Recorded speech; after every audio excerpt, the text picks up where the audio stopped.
ನಮಸ್ಕಾರ ಸ್ನೇಹಿತರೆ, ನಿಮ್ಗೇನಾದರೂ ತುಂಬ ಆಂಗ್ಸೈಟಿ ಆಯಿತು, ಭಯ ಆಯಿತು, ಏನೇನೋ ಆಗ್ತಿದೆ, ಏನಾಗ್ತಿದೆ ದೇಹದಲ್ಲಿ ಅಂತ ಗೊತ್ತಾಗ್ತಾನೆ ಇಲ್ಲ, ನಮ್ಮ ಮೈಂಡನ್ನು ಆ ಕ್ಷಣಕ್ಕೆ ರಿಲ್ಯಾಕ್ಸ್ ಮಾಡ್ಕೋಬೇಕು ಅಂತ ಇದ್ದರೆ ಈ ಒಂದು ಬ್ರೀದಿಂಗ್ ಟೆಕ್ನಿಕನ್ನು ಫಾಲೋ ಮಾಡಿ.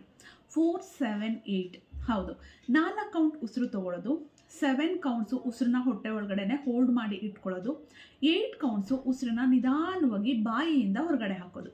ಹೇಗೆ ಮಾಡೋದು? ಆರಾಮಾಗಿ ಕುತ್ಕೊಳ್ಳಿ, ಕೈಯಲ್ಲಿ ಮುದ್ರೆ ಹಾಕೋಬೋದು ಅಥವಾ ಹಾಗೇನೆ ಕುತ್ಕೊಳ್ಬಹುದು. ಈಗ ನಿಧಾನವಾಗಿ ರಿಲ್ಯಾಕ್ಸ್ ಮಾಡಿ ಬ್ರೀದ್ ಇನ್ ಮಾಡೋಣ. ಬ್ರೀತ್ ಇನ್ 4 ಕೌಂಟ್ಸ್, ಬ್ರೀದ್ ಇನ್ 7 ಆಗೋವರೆಗೂ ಹೊಟ್ಟೆಲೆ ಉಸಿರನ್ನ ಹಾಗೆ ಹಿಡ್ದಿಟ್ಕೋಬೇಕು.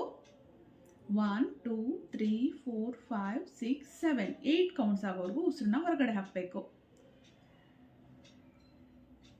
ಹೀಗೆ 4 ಕೌಂಟ್ ಉಸಿರು ತಗೋಬೇಕು, 7 ಕೌಂಟ್ ಹೊಟ್ಟೆಲೆ ಉಸಿರನ್ನ ಹಿಡಿದಿಟ್ಕೋಬೇಕು, 8 ಕೌಂಟ್ ಬಾಯಿಯಿಂದ ಉಸಿರನ್ನ ಅಂತ ನಿಧಾನವಾಗಿ ಹೊರಗಡೆ ಹಾಕಬೇಕು.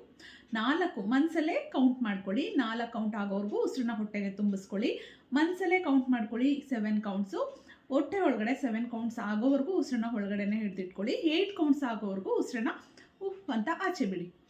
ಈ ಒಂದು ಬ್ರೀದಿಂಗ್ ಟೆಕ್ನಿಕನ್ನು ನೀವು ಯಾವಾಗ ಬೇಕಾದರೂ ಯೂಸ್ ಮಾಡ್ಕೋಬೋದು. ಆಂಗ್ಸೈಟಿ ಆದಾಗ, ನಿದ್ರೆ ಬರದೇ ಇದ್ದಾಗ, ತುಂಬಾ ಟಯರ್ಡ್ ಫೀಲ್ ಆಗಿದೆ ಅಂತ ಕೂಡ ಮಾಡ್ಬೋದು. ನಿದ್ರಾಹೀನತೆಗೂ ಕೂಡ ಇದು ತುಂಬಾ ಹೆಲ್ಪ್ ಮಾಡುತ್ತೆ. ರಾತ್ರಿ ಮಲ್ಗೋದಕ್ಕಿಂತ ಮುಂಚೆ ಒಂದು 5 ಟೈಮ್ಸ್ ಇದನ್ನು ಮಾಡಿ, 5 ರೌಂಡ್ಸ್ ಮಾಡಿ ಸಾಕು, ಒಳ್ಳೆ ರಿಸಲ್ಟ್ ಸಿಗುತ್ತೆ. ಎಲ್ಲೋ ಹೊರಗಡೆ ಇದ್ದೀರಾ, ಒಬ್ಬರೇ ಇದ್ದೀರಾ, ತುಂಬ ಆತಂಕ ಆಗ್ತಿದೆ, ಭಯ ಆಗ್ತಿದೆ, ಸ್ಟ್ರೆಸ್ ಆಗ್ತಿದೆ ಅಂದಾಗ ಇದನ್ನು ಫಾಲೋ ಮಾಡಿ. ವಿಡಿಯೋ ಇಷ್ಟ ಆಗಿದ್ರೆ ಲೈಕ್ ಮಾಡಿ. Thank you.